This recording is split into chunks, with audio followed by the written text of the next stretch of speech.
आपल्याला डबल कटोरी तयार करायची आहे आज। आता ही जी कटोरी कट करून घेतलेली आहे, शिवून घेतलेली आहे मी। आता हिचे आपण आतले टक्स टाकून घेऊयात। आडवा 1.5 इंच आणि उभा आहे 3 इंचावर अशी मार्जिन करून आता आपल्याला ही तिरकी शिलाई मारून घ्यायची आहे। 2 शिलाई मारून घ्यायच्या। आता आपल्याला डबल कटोरी तयार करायची आहे, त्यामुळे आतमध्ये एक आपल्याला परत एक शिलाई मारून घ्यायची असती। आता ही कटोरी तयार झालेली आहे, तर हिला आपण उलट करूयात आणि इथे मापे टाकून घेऊयात।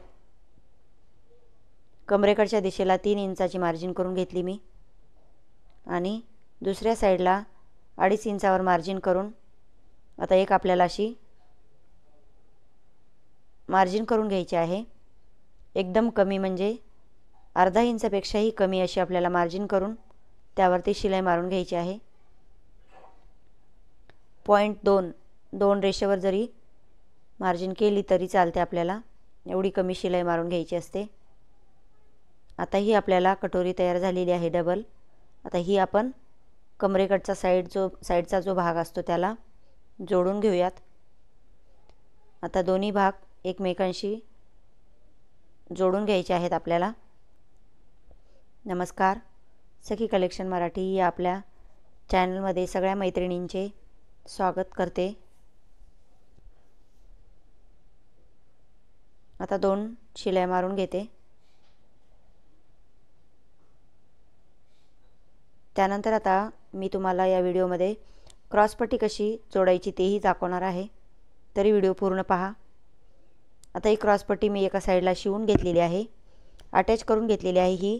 आता जो ब्लाउज पीसचा भाग आहे तो मी खालच्या साईडला सोडला आणि आता ही आपण डबल कटोरी जोडल्यामुळे आतला जो टक्स आहे तो मधोमध फोल्ड करून मी जोडून घेतलेला आहे। आता आतला जो भाग आहे कटोरीचा तो आतमध्ये सोडायचा आणि दुसऱ्या साईडची आपल्याला क्रॉसपट्टी जोडून घ्यायची आहे। त्यामुळे काय होते, क्रॉसपट्टीच्या दोन्ही शिलाया आतमध्ये जातात आणि ब्लाऊजला किंवा कटोरी जोडलेली आहे त्याला फिनिशिंग खूप छान येते।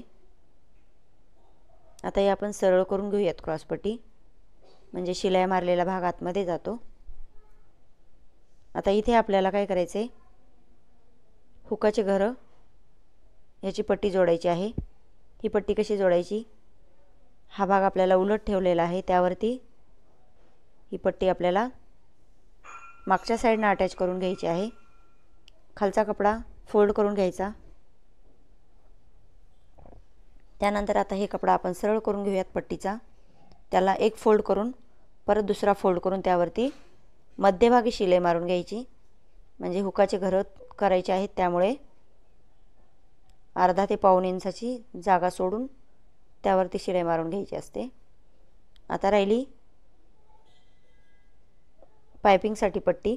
तिरकस पट्टी कट करून मी एक साईड जोडून घेतलेली आहे आणि ती आता ह्या आपल्या गळ्याला जोडून घेणार आहे।